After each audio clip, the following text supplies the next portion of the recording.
Taste the Daily.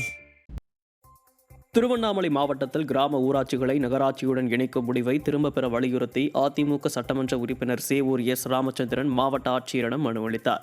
Sevur, Rattinamangalam, Irumbedu, Paiyur, Mullipattu ஆகிய 5 கிராம ஊராட்சிகளை ஆரணி நகராட்சியுடன் இணைக்க ஸ்டாலின் மாடல் திமுக அரசு முயற்சிக்கின்றது. இந்த முடிவை கிராம மக்கள் எதிர்த்த நிலையில் இந்த திட்டத்தை கைவிட வேண்டும் என்று முன்னாள் அமைச்சரும் ஆரணி சட்டமன்ற உறுப்பினருமான சேவூர் ராமச்சந்திரன் மாவட்ட ஆட்சியரிடம் மனு அளித்தார்.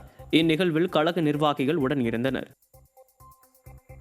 நாகை மாவட்டம் வேளாங்கண்ணி அருகே மழையில் நெற்பயிர் சேதமடைந்ததால் விவசாயி மாரடைப்பால் உயிரிழந்த சம்பவம் சோகத்தை ஏற்படுத்தியுள்ளது. புலவனூர் பகுதியில் தயாநிதி என்பவர் 18 ஏக்கரில் சம்பா சாகுபடி செய்திருந்த நிலையில் மழையால் அறுவடைக்கு தயாராக இருந்த நெற்பயிர்கள் சேதமடைந்தன. ஏக்கருக்கு 25,000 ரூபாய் வரை கடன் வாங்கி செலவு செய்திருந்த நிலையில் நெற்பயிர் அத்தனையும் மழையால் வீணாகியதால் தயாநிதி மன உளைச்சலில் இருந்து வந்ததாக கூறப்படுகிறது. இந்நிலையில் தயாநிதிக்கு வியாழனன்று இரவு திடீரென நெஞ்சுவலி ஏற்பட்டு உயிரிழந்தார். விவசாயிகளின் நண்பன் என வெற்று விளம்பரம் செய்து வரும் ஸ்டாலின் விவசாயிகளை பாதுகாக்க எவ்வித நடவடிக்கையும் எடுப்பதில்லை என பொதுமக்கள் வேதனை தெரிவிக்கின்றனர்.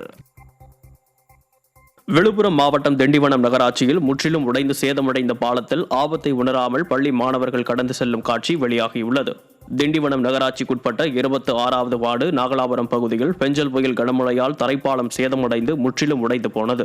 இருந்தபோதும் வேறு வழியின்றி பள்ளி மாணவர்கள் உள்ளிட்டோர் ஆபத்தை உணராமல் உடைந்த பாலம் வழியாக கடந்து சென்று வருகின்றனர். தமிழக துணை முதல்வர் உதயநிதி, அமைச்சர் சிவசங்கர் உள்ளிட்டோர் பார்வையிட்டு சென்ற பின்பும் எந்த நடவடிக்கையும் எடுக்கப்படவில்லை என கூறும் அப்பகுதி மக்கள் அசம்பாவிதம் நடந்த பின்னர் தான் சேதமடைந்த பாலத்தை சீரமைப்பார்களா என்றும் கேள்வி எழுப்புகின்றனர்.